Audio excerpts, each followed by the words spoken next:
The American dream, right? It's this like global beacon of hope. People everywhere chasing a better life. Yeah. But today we're diving into a path towards that dream that's, well, it's often really misunderstood seeking asylum here in the U.S. I Right. mean, we're seeing so many migrants, especially from Central America, Venezuela, arriving at the border hoping for a fresh start.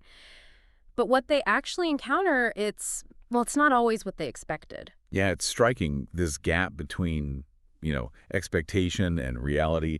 One source put it pretty bluntly. They said, the tired multitudes of immigrants who began their adventure laden with risks and fear and their long American journey at the border with the United States, there, their true agony begins. Oh, wow. Okay, so it's not just the journey, it's like reaching the border is where a whole other struggle begins. Exactly. And sadly, misinformation plays a huge role. Criminal organizations, they prey on this vulnerability, right? Painting this picture of asylum as this guaranteed thing, like it's just handed out. Right. Right. So many migrants arrive with this idea that just saying asylum, that's it, that's the golden ticket. Right. But legally speaking, not that simple. Yeah, I'd imagine not. In fact, one source, they actually pulled directly from the U.S. Citizenship and Immigration Services website, like the actual criteria, to qualify. Okay, so let's break that down. What does the law actually say? It can't be as easy as just, showing up, right? You'd think it'd be more complex, but the wording itself is pretty straightforward.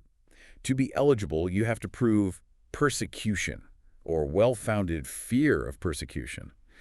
And it's got to be based on really specific things, race, religion, nationality, being part of a certain social group or political opinion. I see. It's not enough to be escaping poverty, Yeah. or just general hardship. You have to show a real danger because of who you are, what you believe. So someone fleeing a country with a devastated economy, say Venezuela, that wouldn't automatically qualify, just based on their circumstances. Exactly, and this is where that gap in understanding, it becomes a huge problem.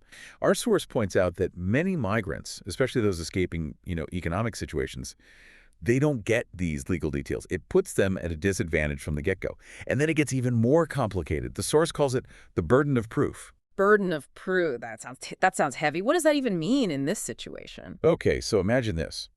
You've left your home, maybe with just what you have on your back, you're in a new country, and now you have to deal with this complex legal system, often in a language you don't speak. Right, right. And on top of it all, you have to convince the U.S. government that you fit these incredibly specific criteria for persecution with evidence. Wow. That's a lot for anyone, especially for someone who's already been through so much. It takes incredible courage to do that, to leave everything familiar and face a system like that. Oh, absolutely. And our source really gets into the nitty-gritty of the process. They describe this whole maze of paperwork and deadlines. It often feels, deliberately difficult to get through.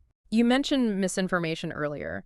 Does the source give any examples of how that plays out, like specifically within the process itself? Yeah, they emphasize this one really important point. Just arriving at the border and saying asylum doesn't automatically start anything. Right. There's this very particular form, and it often has to be filed within a year of arriving in the U.S., which, not easy to get right. Wow. And smugglers, they exploit this, of course. They make it sound like you just say asylum and you're good to go.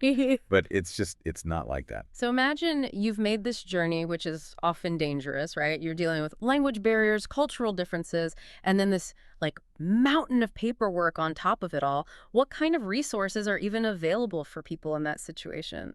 The source talks about two main paths, and they both have their own challenges. Finding an immigration lawyer can make a huge difference, but the cost is often a barrier for many. It could be thousands of dollars. Right, of course.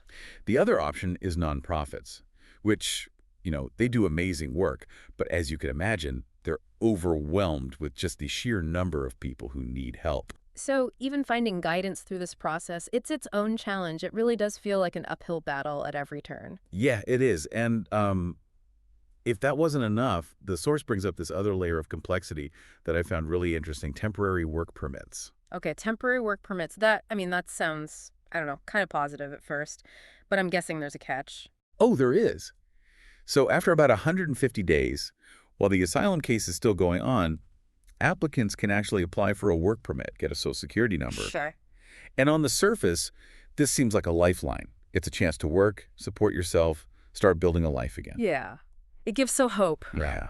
Right. But the catch is that it's temporary.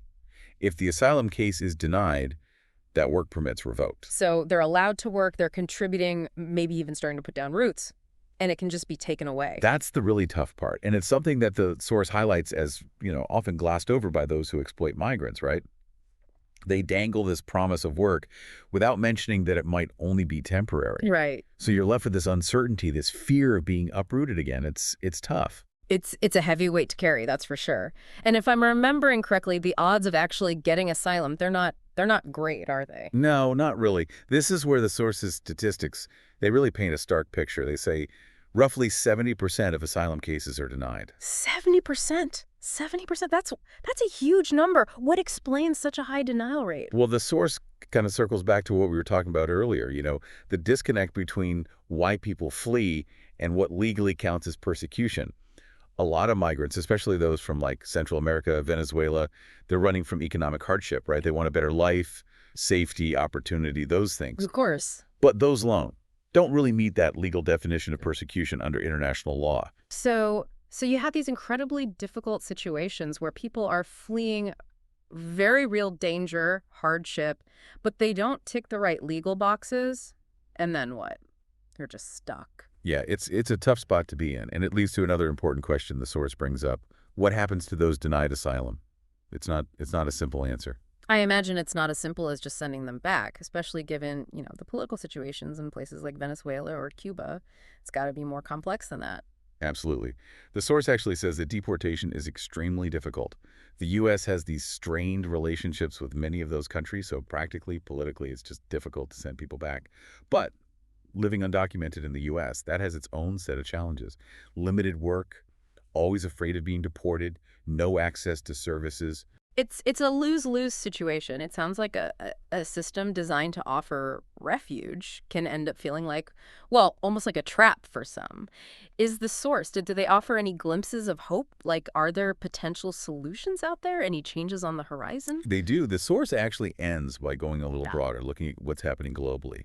They point to the UK and their recent policy shift, basically denying asylum and sending some migrants to Rwanda. Oh, wow. It's definitely controversial, and it really raises questions about, what's the future of asylum everywhere, the U.S. included. It makes you wonder, is that the direction things are heading here? And if so, what happens to those seeking safety, seeking a better life? It's clear from our deep dive, seeking asylum, it's paved with so many obstacles. Uncertainty, heartbreak even. It leaves us with a lot to think about. And maybe the biggest question of all, how can we, in a world grappling with these really complex migration patterns, how can we find a way to address the needs of asylum seekers and the nations receiving them in a way that feels more humane, more effective, a way to offer real hope, real opportunity, without perpetuating this cycle of hardship and despair?